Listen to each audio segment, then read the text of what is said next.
हाँ जी Schezwan madam, इतना late? ये कोई टाइम है स्कूल आने का? सॉरी स्टूडेंट्स, वो ना मेरी स्कूटी खराब हो गई थी इसलिए लेट हो गई।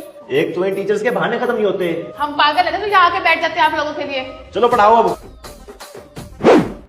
सेजन मैम, ये क्या तरीके कपड़े पहनने का? ऑफ शोल्डर साड़ी, बाल खुले, इतने बड़े नेल्स। ये करने आते हो स्कूल में?